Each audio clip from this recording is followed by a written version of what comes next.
यानी कि प्रचुर गुणे, शब्द क्या लिखा है गुरु महाराज ने? प्रचुर गुणे शब्द बहुत बढ़िया लिखा है। उसके साथ साथ तो आगे कुसुमानी ते ही समृद्धौ। कुसुमानी यानी कि एक पुष्प होता है, इस पुष्प की एक छोटी सी पनड़ी होती है, तो उस पनड़ी का छोटा भी भाग होता है, तो क्या उसमें से सुगंध आ सकती है? एक पूरा पुष्प, उसमें भी 50-100 पनड़ी, उस पनड़ी में भी एक छोटा सा पनड़ी का भी इतना छोटा अंश, उसमें सुगंध आ सकती है? पनड़ी, पूरी पनड़ी में सुगंध आ सकती है? पूरी पनड़ी में, पूरे फूल में सुगंध आ सकती है? पूरे फूल में यदि सुगंध आती है तो पूरे फूल में वो कोमलता है, मनोहरता है, वो सौंदर्य है। तो पूरे फूल में यदि सुगंध आती है, कुसुमानिते ही, पूरे पुष्प का भंडार लगा हो, पुष्प का पूरा अंबार लगा हो, तो क्या सुगंध नहीं आ सकती? तो कितनी सुगंध आ सकती है?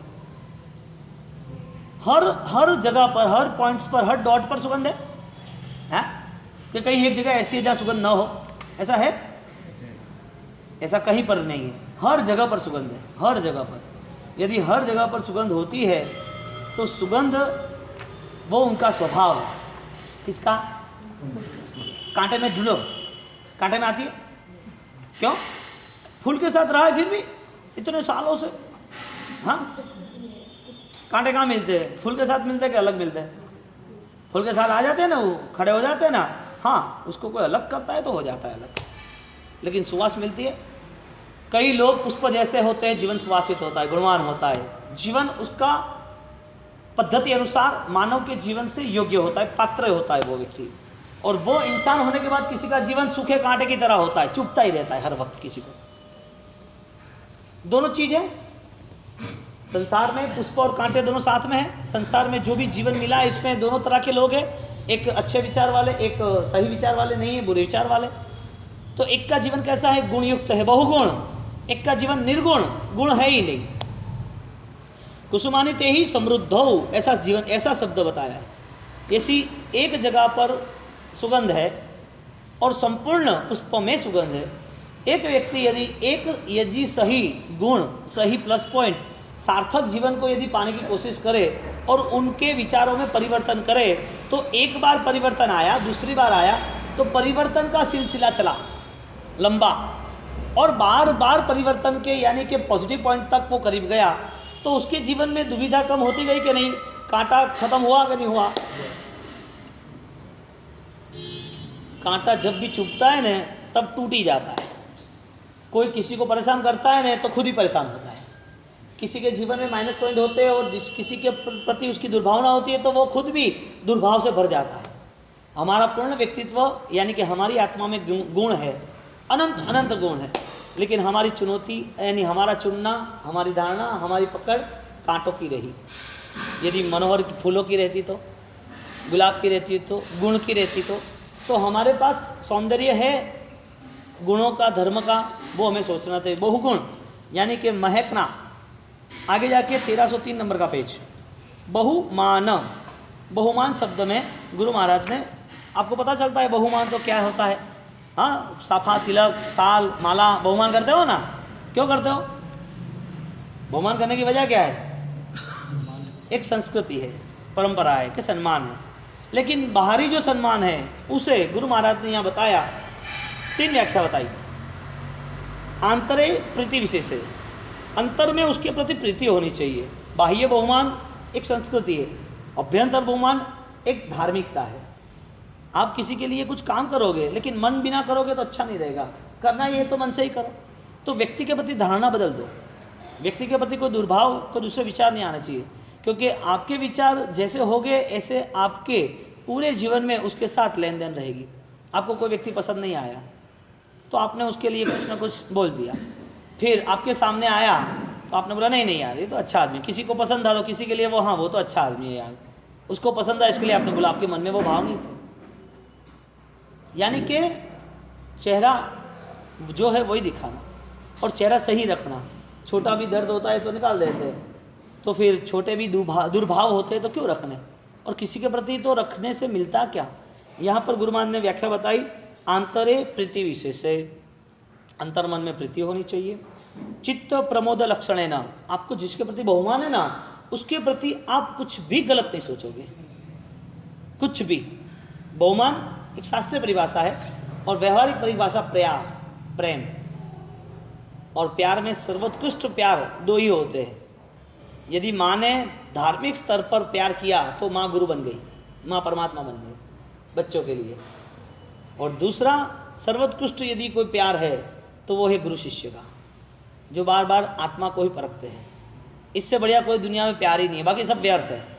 और व्यर्थ है इसके लिए ही दुनिया भर में इतनी वकीलात चलती है भाइयों की, अपने कपल यानी कि मदर फादर समझ लो, पेरेंट्स की, दोनों पति पत्नियों की, बाप बेटों की, पैसे के लेके दुनिया भर में। कहाँ गया प्यार? दिखावा, अंतर प्रीति नहीं थी। यहाँ का क्या? चित्त प्रमोदेन लक्षण है ना। यदि पॉजिटिव देखने जाए तो यदि माँ को प्यार जितना बच्चे के लिए है, इतना दुनिया में कोई किसी के लिए प्यार नहीं जता सकता। एक बात यही, बच्चे का प्यार यदि धार्मिक बन जाता तो वो लड़का इस पृथ्वी पर सुरवीर, इस पृथ्वी पर कर्मवीर और उस पृथ्वी पर विजेता बनता, यानी कि वो राष्ट्रभक्त बनता। राष्ट्र की सुरक्षा, धर्म की सुरक्षा, संस्कृति की सुरक्षा, कुछ ना कुछ तो उसके पास लीडरशिप होती, क्योंकि माँ ने उसकी आत्मा का ही जतन किया है। देह का जतन तो हर वक्त होता है। अनजान के लिए भी आप तो कुछ देह की पुष्टि के लिए आप भोजन दे देते, पैसा दे देते, कपड़े दे देते, अनजान है। फिर भी जो स्वजन है, परिचित है, उसके लिए अंतरप्रीति प्रमोदेन लक्षणेन, चित्त प्रमोदेन लक्षणेन। और आगे रहा कि वो प्रमोद यानी कि उसके लिए सही सोच तभी कर सकता है जब उसके लिए वो व्यक्ति हर वक्त कहीं ना कहीं आनंद का कारण होता है। आनंद का कारण, आपको आनंद आता है तो उसकी आप प्रशंसा ही करोगे। क्यों? तो सर्व जीवों के प्रति ये करना है। यहाँ पर 5वां शब्द 1317 पर बाल पंडीय मरण, यानी कि बाल पंडित मरण, मरणम पुनः देश विरयम, देश वृत्ति। यहाँ व्याख्या रखी आशा रहित मरण। मृत्यु आने के नाते एक मृत्यु होता है बाल मरण, यानी कि जो बालक की तरह जीता है, यानी कि बालक जैसी सोच है इसी सोच के नाते वो मर जाता है। बालक को आप बोलो ये नहीं करना, वो नहीं करना, क्यों नहीं ऐसे बोलते हो आप बार बार? उसको कंट्रोल क्यों करते हो? इसकी सोच इतनी सक्षम नहीं है इसके लिए। वो खुद मैनेज करता तो उनको इतना आप गाइडलाइंस नहीं करते। गाइडलाइंस क्यों करना पड़ता है? तो एक मृत्यु ऐसी है कि उसकी बुद्धि प्रज्ञा वो बालक की तरह छोटी रहती है। उसको किसी ने मारा तो रोने लगा, किसी ने किसी छीन लिया तो रोने लगा, उसको भोजन नहीं मिला तो रोने लगा। ऐसे मृत्यु के वक्त कुछ चला जा रहा है तो दुखी हो रहा है, शरीर में दुख आ रहा है तो भी दुख रोता रहता है, वो बाल मरण है। यानी पूरी जिंदगी चली गई लेकिन बुद्धि का विकास नहीं हुआ, अध्यात्म का विकास नहीं हुआ। एक पंडित मरण है। पंडित यानी एक विद्वान, एक समझदार, एक सम्यक आत्मा। उनको पता चल गया कि देह का वियोग आज भी तो कल होने वाला था, 50 साल 100 साल के बाद भी ये देह जर्जरित होने वाला था, मृत्यु आने वाली है। तो मृत्यु के पहले भी यदि कोई दर्द आ जाए छोटी उम्र में तो भी वो परेशान नहीं होगा, उसकी बुद्धि ने पूरा मैनेज कर दिया है। तो पंडित मरण, बाल मरण यानी से आशंसा रहित। हमें आशंसा, कोई चीज़ की डिमांड्स नहीं चाहिए, इकट्ठा कुछ नहीं करना। वर्तमान में आसक्ति खत्म होगी तो भविष्य में आसक्ति निर्मोह यानी खत्म हो जाएगी। उसके बाद 32 शब्द 1365 नंबर में भक्ति, प्राकृत में भक्ति कहा है, उचित प्रतिप्रत्याह विनय करणे, यानी कि विनय व्यावृत्त्यादि रूपाहा प्रतिपत्ते। आपको भक्ति करनी है तो जो सामने जैसा है ऐसी उसकी प्रतिभा देख के उसकी भक्ति करनी चाहिए। तो भक्ति के लिए हमारे यहाँ सुपात्र दान, अनुकंपा दान, ऐसे विविध साधर्मिक दान सब अलग अलग बताए हैं। चीज़ एक ही है लेकिन देते वक्त आपके मन के भाव क्या है। एक भिखारी को भोजन है, एक साधु को भोजन है, एक परमात्मा को अर्पण है। आप एक ही आम, किसी भिक्षुक को, किसी साधु भगवान को और परमात्मा को, कहीं अनुकंपा के नाम पर पशु को दान तो है लेकिन दान पे विचार क्या है? वो भक्ति। उचित कहा है, उचित प्रतिपत्तिया विनय करने कि उचित द्रव्य से आप दान देने के लिए उचित द्रव्य, उचित व्यक्ति, उचित समय, उचित भाव, वो सब श्रेष्ठ होते हैं। तो वो अव्वल कक्षा के आदिनाथ भगवान का जीव पूर्व के काल में धनासार्थवा, पात्र कौन? धनासार्थवा के साथ जुड़े हुए धर्मघोष सूरी महाराज, यानी कि साधु भगवान, श्रमण भगवान, यानी इससे उत्कृष्ट तो इस दुनिया में कोई नहीं है त्यागी महात्मा के अलावा। तो वो त्यागी महात्मा उत्कृष्ट पात्र बने, देने वाले राजा महाराजा उत्कृष्ट व्यक्ति। देने की चीज घी दिया, तो घी जो दिया तो वो घी का दान, वो उत्तम द्रव्य। उसके बाद समय भी उत्तम, समय अच्छा था, गोचरी का समय था। अब देखो ये सब चारों साथ होते हैं तो ही श्रेष्ठ को हो आप पा सकते हो। अब आपको किसको कैसे क्या दान दे रहे हो, किस तरह दे रहे हो। भिखारी को भी दान देना है लेकिन आपके पुराने कपड़े दे रहे हो, चलो मान लिया ठीक है। साधर्मी को दान देने तो भी पुराने कपड़े दे दिए। आपको पशु पक्षी को, गाय को या कुत्ते को खिलाना भी है तो आपको पता चला कि बच्चे ने सब झूठा छोड़ दिया था, अने रह गया था, पड़ा है, बासी है, 2 दिन का है, जला हुआ है, बिगड़ गया है, खिला दो। ये भक्ति थोड़ी हुई, थोड़ा कठिन शब्द है। आप सोचोगे कि आप वेस्टेज जाने देना, वेस्टेज भी नहीं जाने देना, ऐसा सेटअप करो, आप ट्राई ऐसा करो, झूठा भी ना छूटे, बिगड़े भी नहीं और उसके लिए रहे भी सही। प्रीति बहुमान से होती है। आपके बच्चे के लिए कोई झूठा खिलाएगा तो आप नहीं मानो, नहीं ऐसा नहीं। कोई गंदा सड़ा हुआ खिलाएगा नहीं, ऐसा नहीं। क्यों? बस सभी जीव के प्रति उपकार की भावना रखो, वो भक्ति हुई। और 1300 गरीब को दिए, दान दिए, पशु को खिलाया, पुण्य मिलता कि नहीं मिलता है? ये सब करने की वजह क्या, क्यों कर रहे हो तुम? पुण्य मिलता है इसके लिए नहीं। पुण्य ने आपको क्या दिया? यहाँ थोड़ा छोड़ा तो वहां देवलोक में ज्यादा मिला। क्या देवलोक के लिए सब हो रहा है? तो किसके लिए हो रहा है? चलो छोड़ो। आत्म तत्व है जो इस देह में विराजमान है, जो आत्मा का जो सामर्थ्य है, वो सामर्थ्य के लिए सब अनुष्ठान थे। अब आपने धर्म को एक सौदा बना दिया, धर्म की क्रिया भ्रमणायुक्त है, फिर भी स्वीकारने की आपकी तैयारी नहीं। यानी आप उस विचार को लेकर जन्म पाए हो, उस विचार को लेकर यात्रा पे निकले हो जहां पर आपको कुछ मिलना ही नहीं है। रास्ते बहुत है, मंजिल एक भी नहीं है। तैयारी है आपकी परिश्रम करने की, लेकिन वहां तक पहुंचने की आपकी ख्वाहिश, आपका लक्ष्य, आपका केंद्र बिंदु है ही नहीं। तो पहुंचेगा कौन? केंद्र बिंदु वाला। क्यों पहुंचेगा? उनका एक छोटा सा भी कदम, एक अल्प पुरुषार्थ भी उसके लिए महान फल को देने वाला है। यानी हमारे यहाँ अध्यात्म साधन में व्याख्या रखिए, स्वल्पमति धर्मस्य ज्ञातो विधाय भवे। World not think but world is thoughts. दुनिया को समझना है, दुनिया को सोचना है, दुनिया को अपने जीवन में अपने पुद्गल भावों से, शाश्वत अशाश्वत भावों से हमारी यात्राओं को हमें तालमेल करना है। क्या ये दुनिया यही है जो पूर्व के भावों में मैं यहां से छोड़ के आया, वापिस यही दुनिया में मुझे रहना है? तो आत्मा की यात्रा क्या, शाश्वत की यात्रा क्या? ज्ञानियों ने कौन सी यात्रा बताई? आप किसका धर्म कर रहे हो, क्यों कर रहे हो, ये धर्म के पीछे क्या छिपा हुआ है, ये धर्म के नाते आपको क्या मिला है? सही है तो कुछ मिलना चाहिए, सही नहीं है और कुछ नहीं मिला है तो सही की तैयारी शुरू करें। सत्य है वो आप किसको पूछोगे, कहां ढूंढोगे?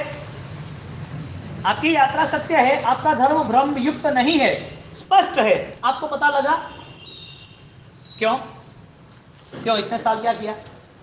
बोलो हाँ, पता लगा। हमें क्रोध नहीं आता, हमारे मन पर कंट्रोल है, हमें लालसा नहीं है, हम त्याग के परिणाम वाले हैं, हमें कुछ नहीं मिले तो हम चलेगा, हमें कुछ भी कोई भी कुछ बोलेगा तो भी हमारे मन में कंट्रोल है, हम नॉर्मल है, वो बोलता है वो पुद्गल है, जड़ शब्द है, हमें कोई लेना देना नहीं है, हमें ये चाहिए ऐसा जरूरी नहीं है, हमारा किसी ने कुछ ले भी लिया तो भी हमने मन बढ़ा रखा। ये सब शाश्वत की यात्रा है जो आपको मिल गई है, आपने पा ली है, आपकी खोज पूरी हुई इतने सालों के बाद, है ना? कोई रिवर्स साइकोलॉजी यूज तो नहीं कर रहा ना मैं जो कह रहा हूं, जो आप मान रहे हो वो आप पढ़े लिखे हो ना। अब सबसा ये 25 सदियों के तक, 25 सालों तक, आज सुबह बोला ना 2500 साल तक सबसे बड़ी दुविधा क्या हुई? प्रभु महावीर के अवसर पर गुरु गौतम जैसे जो विद्वान और बौद्धिक थे, जिसके पास शक्तियां थी, उस परंपराओं में गुरु गौतम, अभय कुमार, महक कुमार, शालिभद्र जितने भी है सुखी श्रीमंत थे, लेकिन सुख बाद में था क्योंकि बहुत सारे सुखी थे, लेकिन उनके पास वास्तविक सोच थी, वास्तविक सोच थी।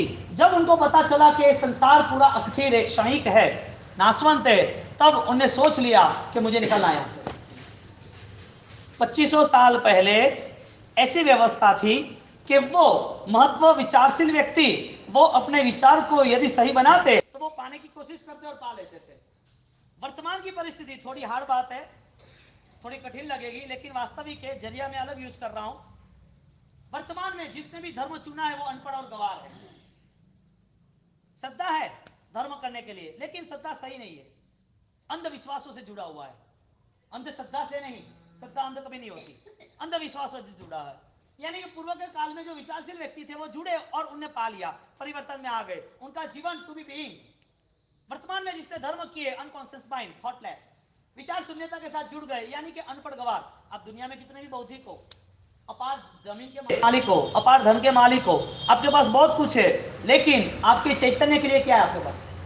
जो हमारे परंपरा में, हमारे प्रभु की परंपरा में महावीर ने पाया, गुरु महावीर परमात्मा के साथ साथ गुरु गौतम और उसकी परंपरा में हरिभद्र सूरी जैसे ब्राह्मण विद्वानों ने पाया, उनके आगे जाओ तो हमारे राजकुमार भी परमात्मा महावीर जहाँ खड़े थे, वो नगर में राजकुमार भी उनके पीछे कतार लगे खड़े गए, मुझे संसार नहीं चाहिए। क्या वजह थी इस क्रियाओं में जो उनको फीका लगा पूरा संसार? क्या छिपा था उस क्रियाओं में? ज्ञान था, विचार था, यानी कि चेतनाओं की सक्रियता थी, चेतनाओं में कोई रूपांतर अवस्था शुरू हो गई, चेतना उनकी सही थी और घटनाओं घटने लगी। तो वो चेतना के सहारे उनने यदि कुछ पाया है, तो जो विचारशील व्यक्ति है वो क्या साक्षात्कार कर सकते हैं? जिसके पास विचार है वो क्या खोज पूरी कर सकते हैं? सत्य क्या है? लिखिए भवनम जन्म उत्पादन, जन्म उत्पाद चौथ भुवने जन्म मरण। जन्म मरण की जगह पता है, जन्म मरण कितने में वो पता नहीं है। ज्ञानियों ने उसके लिए एक ही जवाब ढूंढा कि यदि हम अपने जीवन में पीछे जाए तो कहाँ तक जा सकते हैं, कितने जन्म मरण हुए होंगे। भवन यानी कि 14 भुवन, 14 राजलोक, वो राजलोक में हमारे जन्म मरण हुए, तो पूरा संसार 14 राजलोक युक्त है। तो 14 राजलोक युक्त में कहीं पर भी ऐसी जगह नहीं है जहाँ हमारा जन्म नहीं हुआ। जन्म हुआ तो मृत्यु भी हुई, तो फिर जन्म और मृत्यु बार बार होती रही, तो वास्तविक स्थिति क्या आत्मा की? यदि जन्म मरण में ही रहना है तो फिर ये चलता रहेगा। आज जो मिला है वो कल भी मिलेगा, अगले भव में मिलेगा, अगले भव में मिलेगा, भगवान भी मिलेंगे, महाविद्य भी मिलेगा, सब कुछ मिलेगा, लेकिन उसमें कोई हमने कोई लक्ष्य निश्चित नहीं किया। अंतिम लक्ष्य यदि ऐसा है कि मेरी आत्मा को शांति, परम शांति, मोक्ष चाहिए, तो फिर सब प्रवृत्ति है। यानी इस भव में, इस भवनम में, इधर जो हुआ जन्म, इधर जो हुआ मृत्यु, उसके पीछे हमारी कोई सोच नहीं। 14 राजलोक, भरत क्षेत्र, महाविद्य क्षेत्र, ऐरावत क्षेत्र, ऐसे 3 लोक, 3 क्षेत्र। वो तीनों क्षेत्र में ऊर्ध्व, अधो और मध्यम, तीनों लोक में 3 क्षेत्र, भरत, ऐरावत, महाविद्य, 3 लोक, मानव लोक, देवलोक और नीचे नरक, अधोलोक। 3 लोक में, 14 राजलोक में, तीनों क्षेत्रों में जन्म मरण होते रहे। जन्म किसका हुआ?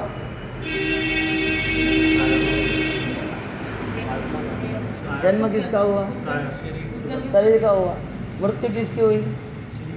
यानी कि शरीर का जन्म, शरीर का मृत्यु, तो आपका अधिकार उस पर है ही नहीं।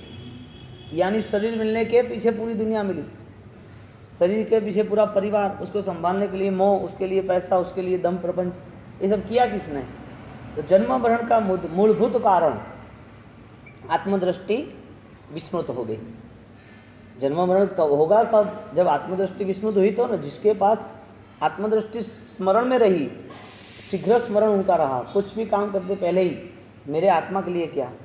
तो ये जो हमारी यात्रा चल रही है, कई भवों की चल रही है और कई भवों तक चल भी सकती है, तो उसमें मूलभूत कारण हमारे विचार ही है, हमारा ज्ञान और अज्ञान ही है। यदि जागृत हो गया तो सामर्थ्य बल बढ़ गया। तो यहाँ पर 14 भवन में जन्म मरण के स्थान, जन्म मरण के स्थल, जन्म मरण के समय, जन्म मरण के सुख दुख यानी कि परिस्थिति, वो सब यहाँ बताने के बाद कहना ये चाहते हैं कि ये जीवन, आगे पीछे का जीवन, आपके सामने दिख रहे जितने भी जीवन, जितने भी आत्माएं, वो सब में आपको क्या लग रहा है? सुखी कौन? आपने तय किया कि भाई पूर्व के जो भी जन्म मरण हुए वो देह के हुए, तो पूर्व में जो देह हमें मिला वो अभी भी देह किसी और को मिला है। हमें भी देह मिला था ना कि नहीं मिला था? मिला था, तो वो भी देह किसी को मिला है। अभी किसी को वो देह मिला ही है, तो वो देह मिलने के बाद वो सुखी या दुखी है, या तो कौन सुखी है या कौन दुखी है? इसका जवाब ढूंढने के बाद वापस हम आगे जाते हैं कि यदि वो सुखी है तो मैं दुखी हूँ, यदि वो दुखी है तो मैं सुखी हूँ, उसके कंपैरिजन में मैं सुखी, उसके कंपैरिजन में मैं सुखी। तो मूलभूत बात, मेरा सुख दुख किसके पर निर्मित है? मेरा सुख दुख निर्मित किसके पर है?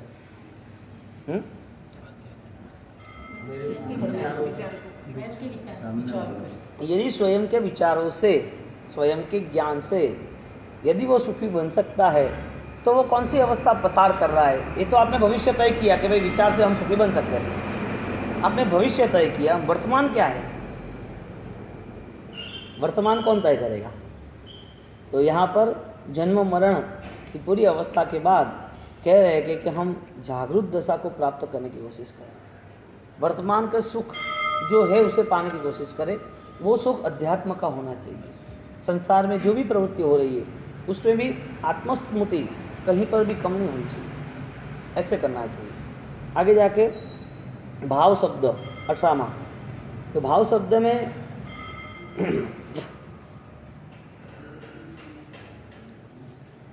भाव यानी व्याख्या रखी है, भावयति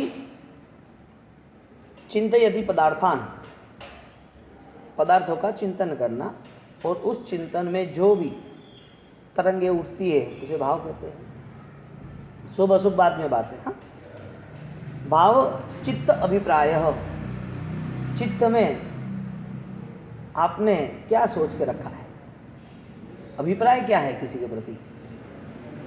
भावस्य अंतः परिणाम, अंतःकरण में आपके मन में जो परिणाम है वो भाव है। सत्श्रद्धा अध्यवसाय न, आपकी अध्यवसाय की जो लय है, जो धारा है, वो श्रद्धा है, वो भाव है। अभी भाव को नाचना कूदना नहीं बोला, भाव को पैसा देना नहीं बोला, भाव को शरीर को तपाना नहीं बोला, भाव को द्रव्य छोड़ना नहीं बोला, लेकिन जो द्रव्य छूट रहा है उसमें भाव है, इसके लिए वो द्रव्य ज़्यादा टाइम छूटते रहेंगे। जो पैसा छूट रहा है उसमें भाव छुपा हुआ है, इसके लिए उसको बार बार त्याग करने की भावना रहेगी कि मेरे पैसे से किसी को सुख मिल रहा है, मेरे पैसे से किसी के भाव बढ़ रहे, मेरे पैसे से किसी के आंसू पहुँच रहे, चलो बढ़िया है। इस करने से यदि मुझे कुछ मिल रहा है तो वो आनंदित है। भाव यानी आनंद, भाव यानी आपकी श्रद्धा है, उसमें आपको कुछ मिल रहा है, ऐसा आप कोई कर्तव्य कर रहे हो और वो कर्तव्य बार बार करने की आपकी इच्छा हो रही है, उसका नाम भाव, श्रद्धा, अध्यवसाय, सम्यक्त्व। अब कहीं पर तप न करने का, दान न करने का, क्रिया न करने का तो बोला ही नहीं, इसमें भाव बढ़ जाएंगे तो आनंद बढ़ जाएगा, आनंद बढ़ जाएगा तो बार बार आनंद नाम का सुख वो वापस पाने के लिए कोशिश करेगा। तो आनंद नाम का सुख जिसने पाया है, जिसे उसे स्वाद आया है, वो आदमी उससे बिछड़ेगा नहीं, क्योंकि स्वाद वो अनुभव है, श्रद्धा भाव वो अनुभव है। तो आपने यदि छोटे भी भाव कभी भी आपने प्राप्त किए हो, प्रकट किए हो, तो वह भाव प्रकट करने के नाते वो स्मृति रह गई हो, भाव जब आए तब वो स्मृति रह गई हो, तब आपको बार बार वो याद आएगा। आप पुराने समझ लो कि पालीताना कभी गए तो वो यादें अभी तक क्यों छुपी हुई है। मोहनखेड़ा गए, कभी समय मिल गया ना, अभिषेक का टाइम मिल गया, आपने सोचा कि बहुत सारी भीड़ी लगती थी यहाँ पर, आज तो गुरु महाराज अकेले मिल गए, आनंद आ गया, दिल खुश हो गया, मज़ा आ गया, बैठ गए गुरु महाराज के पास, आधा घंटा पूजा पाठ भक्ति कर ली। हाँ, पालीताना शिखर जी गए, कई बार व्याख्यान सुनते, कई बार वहराते, कई बार सामायिक करते, कई बार ध्यान करते, कई बार ऐसी बात कान पे आई जिसकी वजह से आपको लगा नहीं बहुत आनंद आ गया, शुरू हो गया, दिल खुश हो गया। किसकी वजह से? भाव आया ना, वो भाव वापस नहीं आया, लेकिन वो भाव की यादें रह गई। यानी कि वो भाव पाने के लिए वापस आपकी तैयारी है। तो वो भाव आपकी तैयारी है, तो जब भी अवसर मिलेगा तो वो भाव सही थे, वो भाव सम्यक थे, तो वापस आपने तैयारी कर दी, मुझे दान देना, मुझे तप करना, मुझे क्रिया करनी। क्यों? किस वजह से? आपके अंदर छिपा था जो बीज, उसको एक रास्ता मिल गया। आपके अंदर जो आत्मा को 14 राजलोक में भव भ्रमण में नहीं घूमना है, भटकना नहीं है, इसके लिए उसने ये सब तैयारी कर दी। तो अंतः परिणाम, यानी अभी शुभ की बात इसके लिए की कि हमें उस टारगेट को लेना है। अशुभ तो दुनिया भर के है ही, और अशुभ भाव में नुकसान तो है ही। अशुभ भाव में अशुभ क्रिया भी है, शुभ भाव में शुभ क्रिया है। अशुभ भाव की क्रिया में जितने अशुभ भाव हुए उसकी सज़ा है, उसके कायदे हैं, उसमें अपराध भाव है, अपराध के हिसाब से गुनहगार बने, गुनहगार बने के हिसाब से दुर्गति भी हुई, अशुभ भाव के हिसाब से और शुभ भाव के हिसाब से। सब पॉजिटिव, एक था नेगेटिव, एक था पॉजिटिव। अब वो तो 100 पर निर्भर है ना। मैं आपको यहाँ कुछ भी कहूँ, आप यहाँ पर कुछ भी सुनो, लेकिन अंतिम तो 100 पर निर्भर है कि हमें क्या करना। मेरा कर्तव्य मैं जानूँ, आपका कर्तव्य आप जानें। स्वयं को क्या करना वो बहुत महत्वपूर्ण परिस्थिति है, हमारी लक्ष्य। तो यहाँ पर भाव के बाद आता है 1506 नंबर, वो नंबर 1462 भाव का, वो साक्षात्कार होना 19 नंबर का, जो खोजपूर्ण जीवन होना, वो हमारे लिए बहुत मुश्किल बन गया। ज्ञान के लिए हमारे पास दुनिया भर के डेटा तैयार है, ज्ञान के लिए हमारे पास उसकी एक्टिविटी भी तैयार है।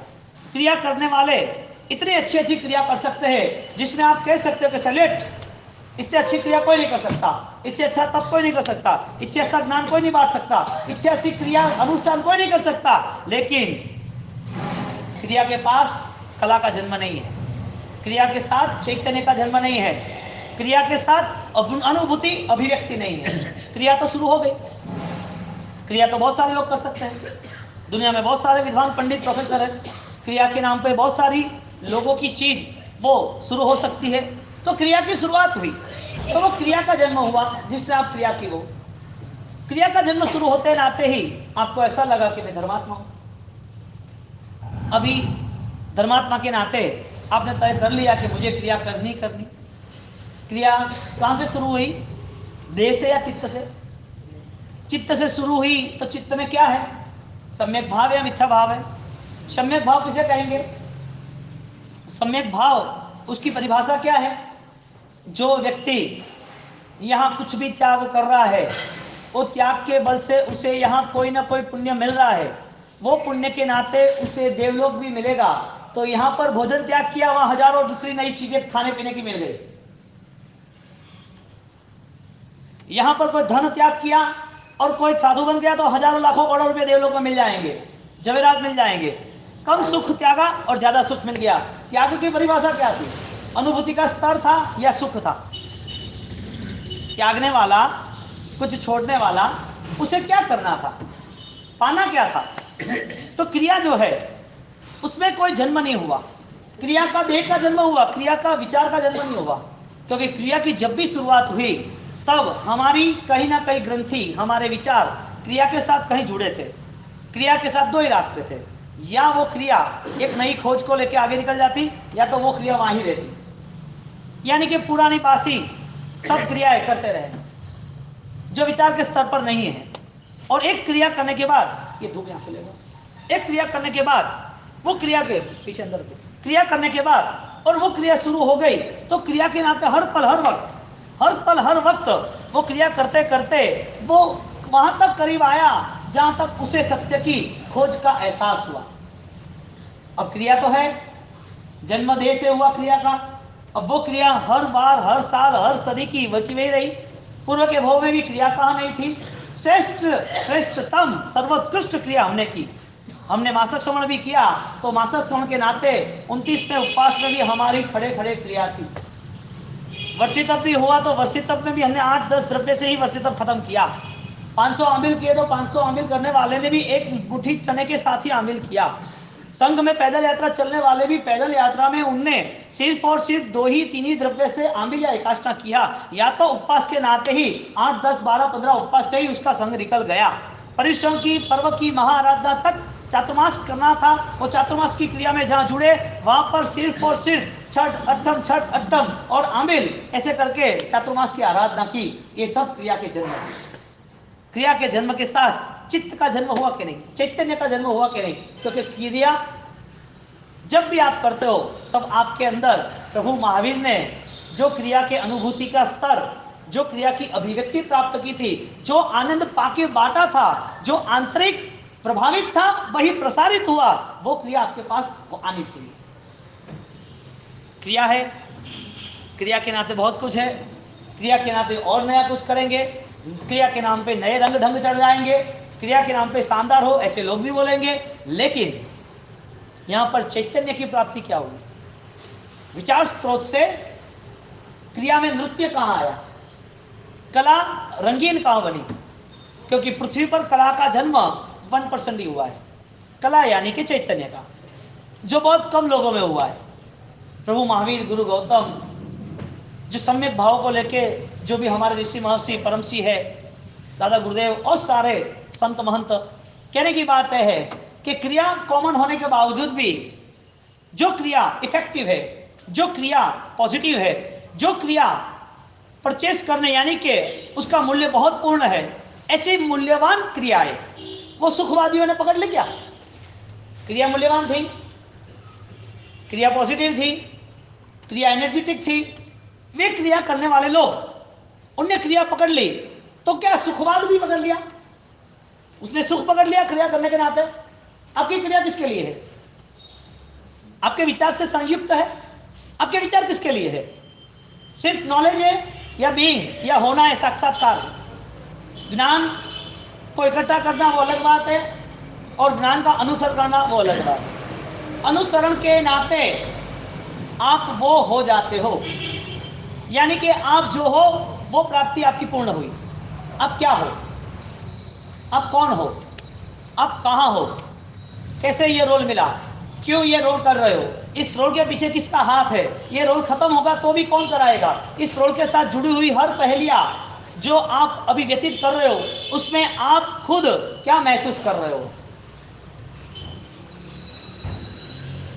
क्रिया के साथ ही सब समाप्त होता है।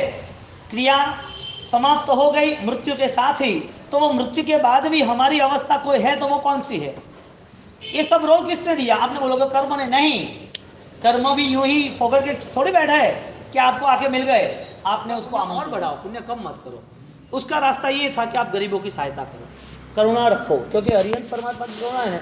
और बार बार हमारी अपनी यही बात आएगी, कोई भी व्यक्ति अच्छी आराधना करता होगा ना, लेकिन उसके मन में करुणा नहीं होगी ना, तो उसके लिए निष्फल है। दया के भाव से थोड़ा क्रूर वचन बोलना पड़ता है, भाव दया के है, लेकिन बात थोड़ी स्ट्रांग बोलनी पड़ती है। वो आदमी अशोक भाई बंसाली, निश्चल जेम्स, आज बड़ी टोपी, बड़ा नाम, सूरत में टॉप 5 में है, डायमंड का इतना बड़ा काम करता है, लेकिन उसको देखो ना एक्टिवा लेके घूम रहा है, हालांकि 500 करोड़ की पार्टी होगी। अरे कितने लोगों को हैंडल किया। यहाँ से अभी किसी को बोला ना, एक लड़के को, इसकी मदर को कैंसर था, नॉन जैन, वो आया कि गुरुदेव ऐसा ऐसा है। मैंने उसने बोला गुरुदेव ये भी आपको मैं बता देता हूँ, चलो। ये जो सब लोग प्रभावना लिखा रहे थे, तो सबकी प्रभावना लिख रहे थे कि 10 रुपया ऐसा ऐसा करके, तो कोई प्रसंग था, हाँ किसी का मासिक समा था उसमें, तो और ओली भी थी, तो उसने बोला कि मेरा 1 रुपया है। तो 1 रुपया तुम्हारा नहीं होता, तुम तो अच्छे कैपेबल हो। फिर उसने 1 ही रुपया लिखा, ज़्यादा नहीं लिखाया। फिर मैंने पूछा कोई तकलीफ है तुझे क्या, कोई प्रॉब्लम तो नहीं ना? क्योंकि गुरुदेव कुछ प्रॉब्लम नहीं है, आप बोलना हर 10 दिन में आप कहाँ पर जहाँ पर बोलोगे मैं 10,000 रुपया खर्च कर दूँगा, हर 10 दिन में, आप जब भी बताओगे। मुझे आडंबरों में रस कम है। एक दूसरा मितुल नाम का लड़का जो अभी बड़ा सिंगर है, मुझे पता नहीं, मैंने एक ही बार उसको देखा, वो मेरे पास एक बार आया, दूसरी बार रणचिट्ठी भी, उसके बाद मुझे मिला नहीं। अभी इनकी रिक्शा ली तब सूरत मुझे मिला, अच्छा सिंगर बन गया है।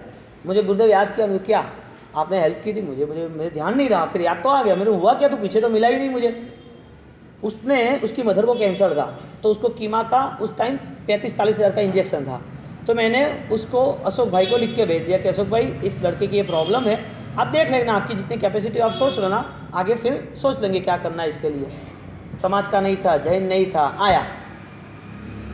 मैं साधु पहले कि मैं मानव पहले?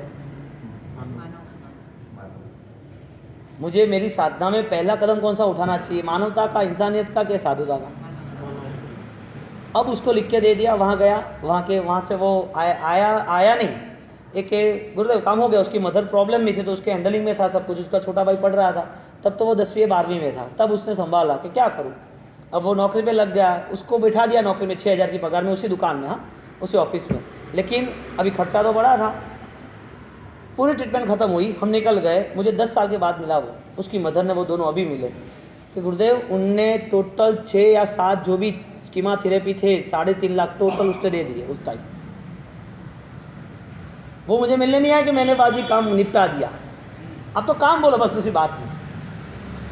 अशोक भाई बंसाली, मिसल जेम्स, थराद में उनने पावापुरी मंदिर जो बड़ा खड़ी है, आप कभी जाओ तो वहाँ उसका पूरा लाभ उसका है, 3 करोड़ का। एक मुझे 3 करोड़ कोई लेना देना नहीं, 3 करोड़ जीव दया का बोलो मैं दे देता हूँ। आपने मंदिर बना दिया तो मैं दे दूंगा पैसा, लेकिन आप आगे की बात बताओगे, करुणा जीव दया के नाम पे क्या करना है? थराद रूप में ऐसे ऐसे यंग लड़के हैं, मुझे इधर का कम पता है, इसके लिए मैं इधर की बात नहीं कर रहा हूँ, वहाँ का पूरा मैं 13 साल रहा तो मैंने वो युवा तैयार हुए वो देखा है मैंने। ऐसे ऐसे लड़के हैं, वो मुझे कम मिलेंगे, लेकिन पांडरा पोलो को, जीव दया को, साधु इतना हैंडलिंग करता है। आज बम्बई में गया हुआ लड़का, वो डायमंड मार्केट का, उसको इतने हेल्प कर देते, उसे पीछे मुड़ के नहीं देखना। यूँ देखने जाओ तो 10,000 की उसको तैयारी करनी पड़ेगी, महीने के बाद 10,000 का मेरा खर्चा करना कैसे करना, और 2 साल के बाद वो खुद दूसरे को 50,000 रुपया देता होगा कि लो हर महीने खर्च करता होगा, तैयार हो गया। साधारण भक्ति का मूल्य इतना अद्भुत है ना, और वो करुणा के बिना आ नहीं सकता। सब धर्म एक बाजू रखो और इस तरफ साधारण भक्ति रखो, और ये सब चीज़ साधु भगवान से मिलती है, संसार से नहीं मिलती है, परमात्मा के प्रवचन से मिलती है। तो ये मिली, इसके लिए सुपात्र दान और साधु भक्ति को सर्वोत्कृष्ट माना कि गुरु वचन तहत्ती करना। क्यों? क्योंकि इसमें से इससे ज़्यादा बल कहीं पर भी नहीं। वो मितुल 10 साल के बाद आज वो सिंगर हो गया, अपनी सीढ़ी बनाई, मुझे पता नहीं अपने गुरु महाराज की, वो गुरु महाराज को मिलने आया तब उसे पता, क्योंकि सूरत जाने का मेरा हुआ नहीं, वहाँ से सीधा मैं उधर गया, उधर सीधा बम्बई 2 साल रहा, फिर वहाँ से सीधा पास हो गया, 2 दिन सूरत रुका, 3 दिन वहाँ से मारवाड़ में, गुजरात धानेरा, अहमदाबाद 2-3 4 वहाँ के रहे गुजरात के, फिर सीधा बम्बई 3 साल आ गया। वो इतना अच्छा लड़का हो गया, मुझे लाभ दो, बोलो क्या करना है आप बोलो, वो मैं बना दूंगा, आपका ऊपर कभी नहीं बोलूँगा। 10 साल के बाद में आंखों में आंसू आ गए, उसकी मम्मी को आंसू आ गए कि साहब कब के हम ढूंढ रहे थे, हमें पता ही नहीं था। अब वहाँ से वो निकल गया, उसकी वो भविष्य उसने बना दिया। एक सहायता वाला व्यक्ति, एक अच्छा सा धर्म, प्रभु महावीर ने कहा है वो धर्म आपको कहाँ ले जाता है। वहाँ पर वो 5 लाख रुपया दे सकता है, 1 रुपये की प्रभावना नहीं लिखा है। उनने वहाँ करोड़ रुपये खर्च कर दिए, मेरे सामने नहीं खड़ा रहा। कॉन्सेप्ट को ही क्लियर करना था, मेरे आसपास रहे न रहे, या कई धर्म के आसपास, भगवान के आसपास रहे न रहे, धर्म का कॉन्सेप्ट आगे बढ़ के आपका आत्मा का कॉन्सेप्ट क्या है। महत्व की बात ये थी, महत्व की बात ये नहीं थी कि तुम कितने आसपास घूम रहे हो, मंदिरों में, क्रियाओं में, भगवान के हमारे, वो महत्व की बात नहीं थी। महत्व की बात थी कि वो सपने पूरे करने। प्रभु महावीर ने यही किया ना, अपना वस्त्र दे दिया, उठा, तेरे को चाहिए ना, तू खुश रह, जा उठा, मैं सहन कर लूंगा सब। दिया ना ब्राह्मण को दान। ये आदर्श हम कब पता चलेगा हमें, हम कैसे मानेंगे? छोटी छोटी जीव दया में रस है, और बड़ी जीव दया का पालन का अवसर आता है तो हम चूक जाते हैं, हम चूक ही जाते हैं, सही में चूक जाते हैं। ऐसे कैसे?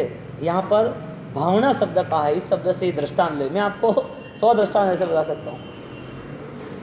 सूरत के संघवी परिवार का लड़का मनीष, वो दिल्ली में अभी डायमंड मार्केट अच्छा काम कर रहा है, 0%, मेरे संसारी मामा का लड़का लाठीवाड़ा संघवी। तो वो ये देखने जाओ तो साथ में घूमते रहे, तो पता नहीं भविष्य क्या है, कुछ पता नहीं, चले गए आगे, निकल गए, गुरु महाराज की कृपा से ऐसे आगे निकले। किसी का कुछ चले ना चले, किसी के बिजनेस कम या ज़्यादा हो ना हो, उसका पूर्ण पाठ हर महीने में 10 बार आउट ऑफ जाना ही जाना, और बिजनेस करने के नाते एक्स्ट्रा कोई दूसरे गलत खर्च नहीं करने। सबसे बड़ी प्लस पॉइंट, पैसे होने के बाद पाप में नहीं जाते, सबसे बड़ा प्लस पॉइंट।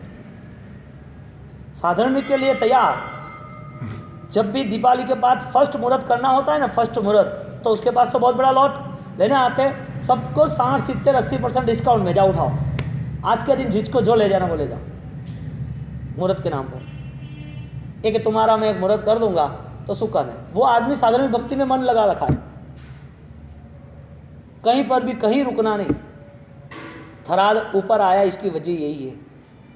गुरु महाराज की कृपा है, गुरु महाराज ने वो आदर्श बताए और आप देखो वहाँ पर कुछ चीज़ें रुकती नहीं है। आज वहाँ पर पूरा मेडिकल सेंटर भाईंदर, थरा, सूरत, अहमदाबाद, डीसा, मुंबई, सब जगह पर, और सब फ्री में उठाओ, काम करो, हमें सहायता करो। अपने अय्यासियों में, लग्न में, व्यवहार में, घर में, बंगलों में, अपने बच्चों के पीछे घूमने जाने में पैसा कम खर्च करना, तो जैन धर्म आपके अंदर आएगा बाहर, वरना तो नहीं आना वो आपका जीवन हजारों लाखों का यूं ही जीवन खत्म हो गया, कोई मतलब नहीं। भावना शब्द से वो हम भाव प्रकट करें। हाँ, भाषा पद्धति 20 नंबर का शब्द, भाषा पर्याप्ति 1555 1555 नंबर का पेज।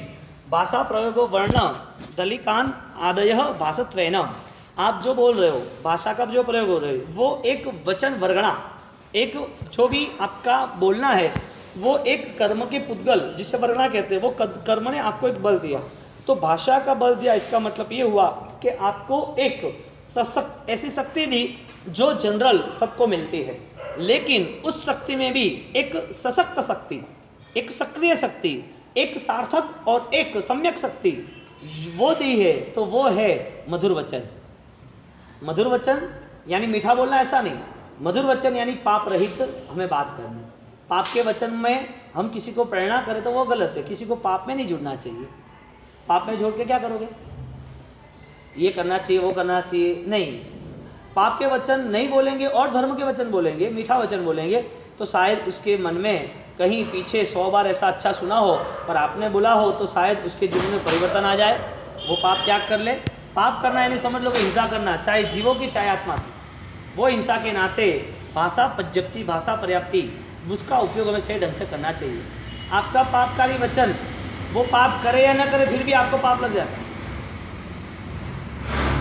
आपने किसी को पाप की बात बताई, हाँ अच्छी जगह है, वहाँ घूमने जाना चाहिए, पेरिस यूरोप बहुत बड़ी जगह है, आइसलैंड बहुत बढ़िया है, वहाँ की आप जंपिंग करो ना, फ्लाइंग करो, रिस्क लो, क्रूज में जाओ, आनंद, बड़ा मजा आ गया, आपको जाना ही है वहाँ जाओ, ये जाओ, ये सब क्या है? क्यों? वो नहीं गया तो भी आपके तो चिपक गया। इसने ये गार्डन में बहुत बढ़िया डेकोरेशन है, बहुत बढ़िया शादी हुई थी, इस गार्डन में इसका इवेंट और इसका पूरा प्रेजेंटेशन बढ़िया है, ये अच्छा आदमी। आप जो कह रहे हो वो संसार के लिए जरूरी होगा शायद, लेकिन क्या जरूरी है कि वो धर्म से विचलित हो, हिंसा के आधारित, हिंसा के तांडव पेरी हो? हिंसा पे सब खड़े रहते हैं प्रसंग, हिंसा की भूमि न होनी चाहिए। अहिंसा की आराधना, अहिंसा को सामने रख के सब कुछ करना चाहिए, और जिसने अहिंसा को सामने रखा है उसकी भाषा नहीं, उसका मन ही मधुर है, इसके लिए भाषा मधुर है। आपके बच्चों को भी आपको यदि उसको संभालना है तो आप उसे सही ढंग से मैनेज करो, वरना वो आत्मा हिंसा कर रहा है, वो आपको पता नहीं चल रहा है, वो हिंसा का फल उसको भी भुगतना है, और आप यदि उसके साथ जुड़ गए तो आपको भी भुगतना है। वो बीमार रहा तो सेवा तो आपको करनी, वो बिछड़ गया तो परेशान आप ही हो गए, वो बीमार हुआ, बिछड़ गया, नुकसान हुआ, समझदार नहीं हुआ, कोई गलत रास्ते पे चढ़ गया, तो ये सब किसने किया?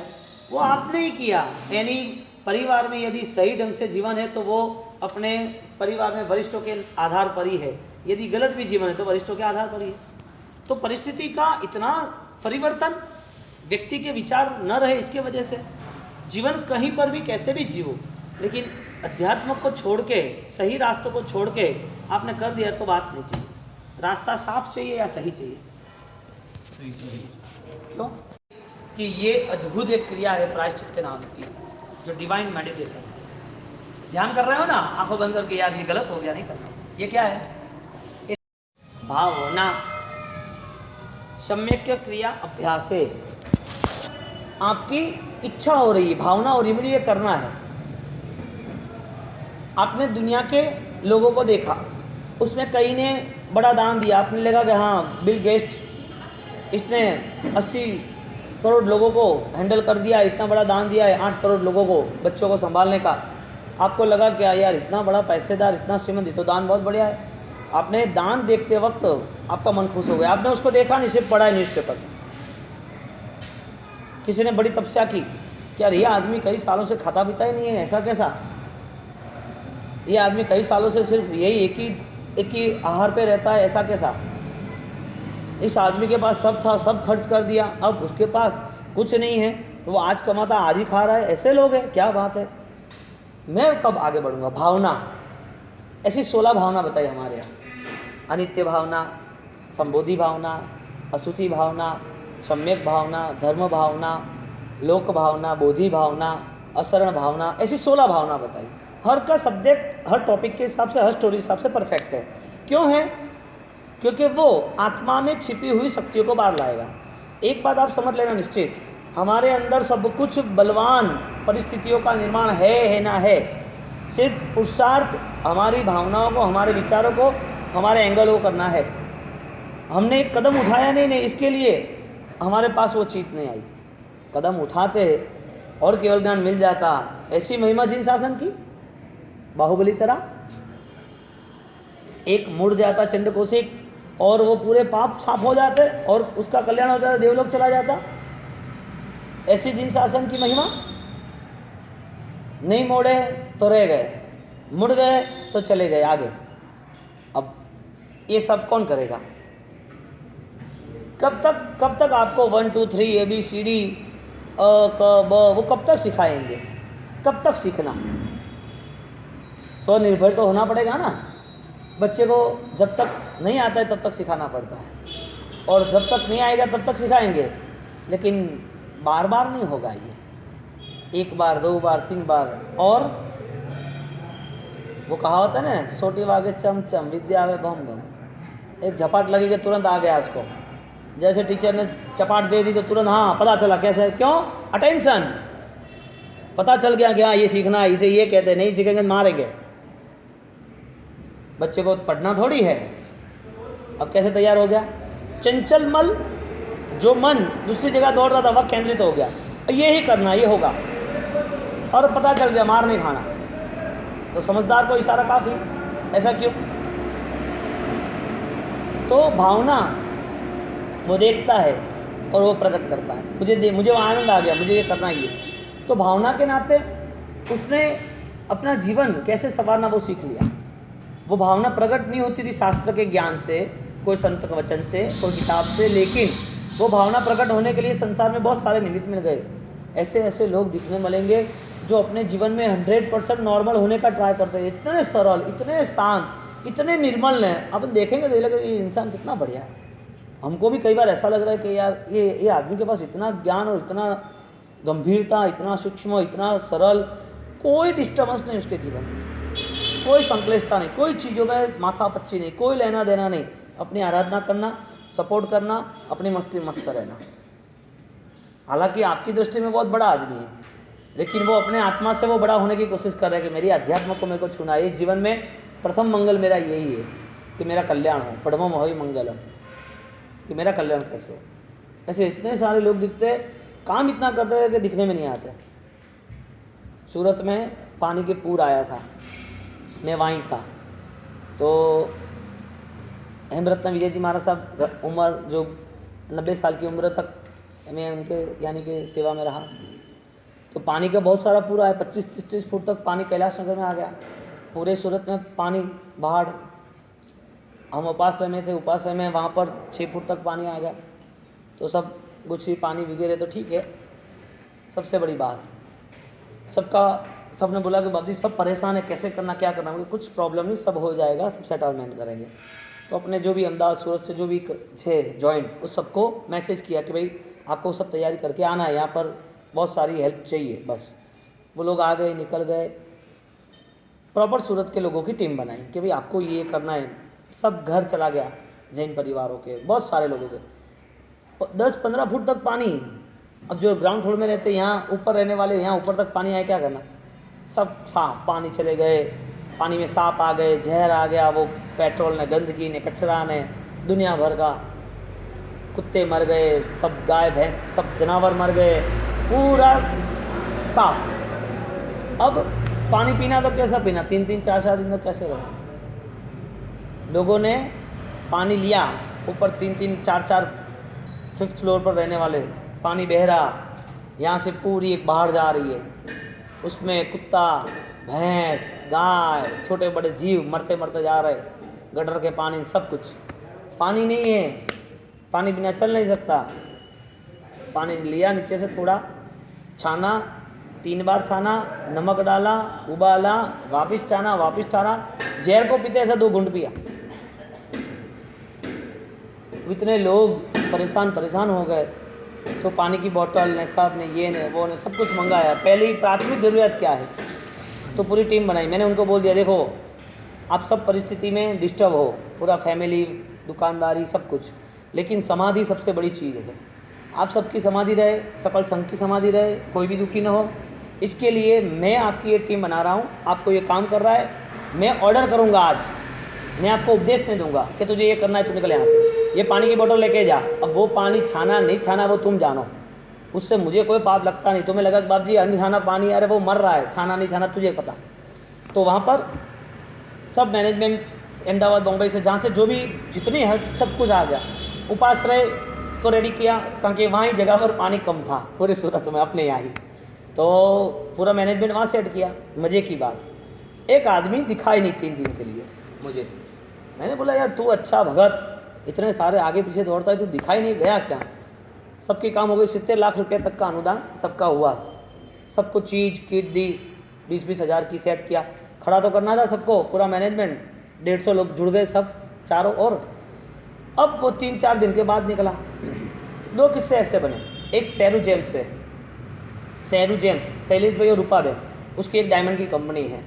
उनने एक आदमी को भेज दिया, बाप जी किसी को भी कोई भी तकलीफ हो, जितना भी पैसा चाहिए आप दे देना, कोई टेंशन मत रखना, कुछ भी मत सोचना, मुझे लाभ देना।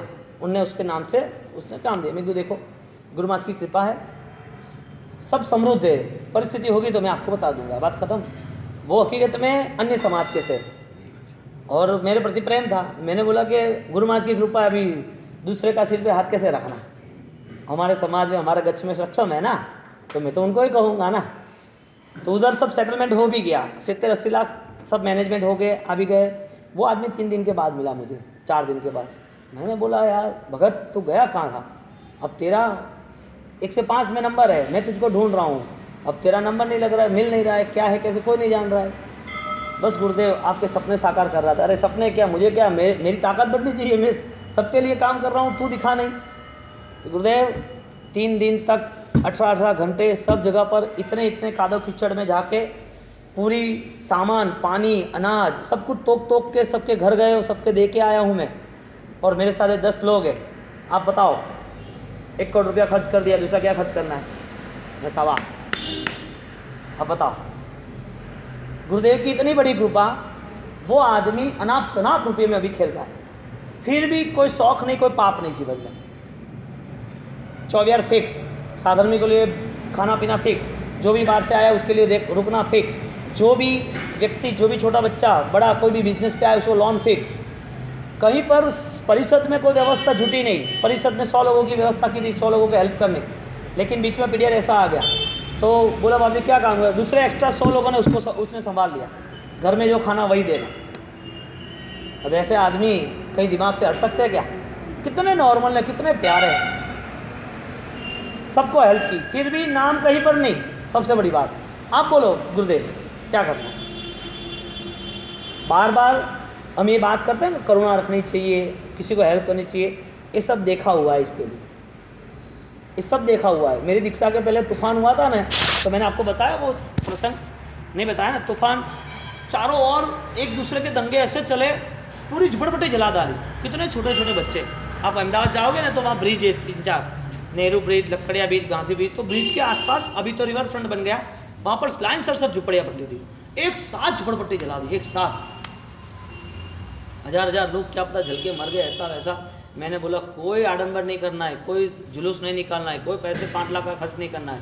अब 5-10 लाख रुपए आप गरीबों को बांट दो, हाथों हाथ किट दे के दे दी।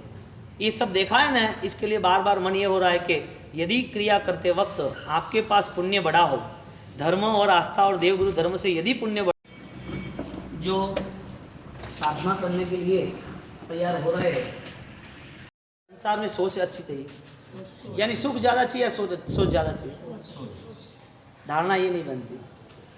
बोलो कितना अपना आंतरिक मन मलिन होगा जिसके हिसाब से ये बात हमारे पल्ले ही नहीं पड़ती। हम बैठते उठते कुछ पता ही नहीं चलता, चलते रहते, दिन बती दिन जाता ही रहता। आगे का शब्द 601 भेय, यानी कि भेद, भेद की व्याख्या से यहाँ पर बात करता ही पृथक्करण, भेद यानी अंतर, यानी कि डिवाइड।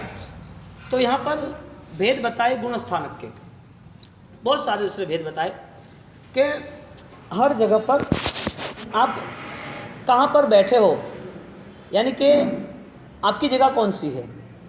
धर्म की क्रिया अलग बात है, धर्म के भाव अलग बात है।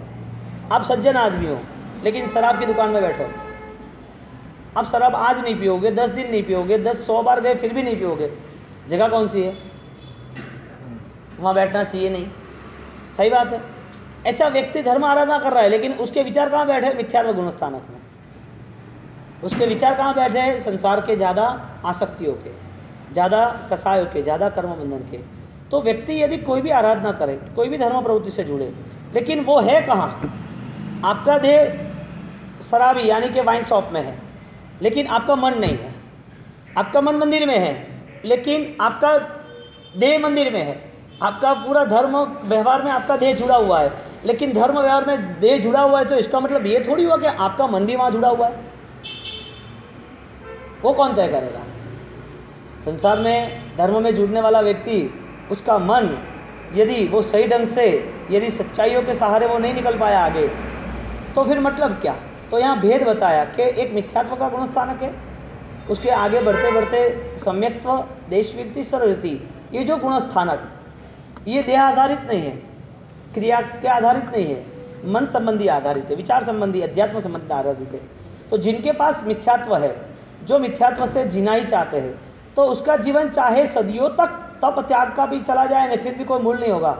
60,000 साल तक छठ के पारणे छठ तांबली तापस में किया। कितने साल? 60,000 का साल का तप किया, लेकिन भाव में वो परिणाम नहीं आया था।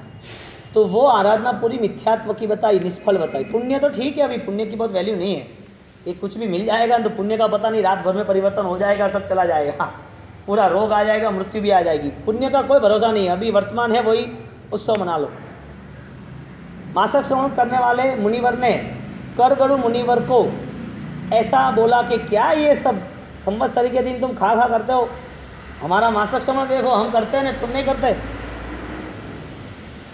देह धर्म में था, व्यवहार धर्म का किया, मन धर्म में नहीं था। किसी की निंदा, किसी के प्रति ईर्ष्या भाव, स्वयं में तप किया, वो स्वयं का अभिमान। जी आप सही कह रहे हो, मेरा दोष है, मेरा गुनाह है कि मैं ये नहीं कर सकता। आप कृपा दृष्टि करना है ऐसी कि मेरे तप हो जाए। किसी व्यक्ति ने आपको यदि कुछ सही बताया हो और सही बताने के बाद आप आराधक हो, तो वो नैतिकता से आप स्वीकार भी करोगे, वरना वो दलील करेगा। वकीलात ज़्यादातर होती है, कबूलात नहीं होती है। वकीलात ही व्यक्ति करने बैठ जाता है, पंचायत कबूलात नहीं करेगा।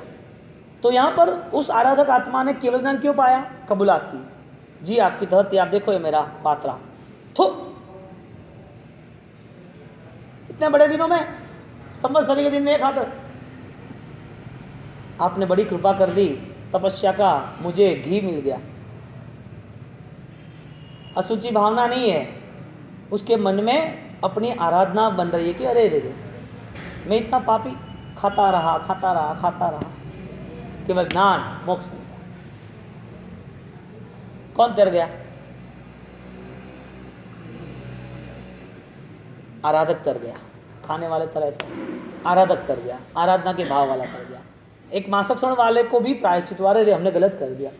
आदमी जब अपने आप में पहचानने की कोशिश कर देता है ना, तब धर्म की शुरुआत होती है। वो मन के भाव ही प्रकट नहीं होते, और मन के भाव जब बहिर होते हैं ना, तो किसी के गुनाह के अलावा कुछ दिखता ही नहीं। हर व्यक्ति गुनहगार दिखता है, भगवान भी गुनहगार। भगवान ने ऐसा क्यों कहा, गुरु महाराज ने ऐसा क्यों किया, ये इसको ऐसा नहीं करना चाहिए ना, इस ट्रस्टी भाई को ऐसा नहीं करना चाहिए ना, इस सावक को ऐसा नहीं करना चाहिए ना, ये आराधना ऐसी होती है ना, इसके तरीके होते हैं। इतना नॉर्मल, इतना सहज, इतना प्रेम से, पीस ऑफ माइंड, अपार शांति से होना चाहिए। मन संक्लिष्ट नहीं होना चाहिए, वो खुद की जवाबदारी है। बोलो, वो भात में, चावल में उसका थूक, हाँ वो कर रहा है, वो खा रहा है, मुझे घी मिला, अमृत मिल गया, और केवल ज्ञान की प्राप्ति कर। जो आदमी एक तप नहीं कर सकता, वो आदमी केवल ज्ञान पा सकता है। जो आदमी ने 60,000 साल तप किया, उसका कोई वैल्यू नहीं।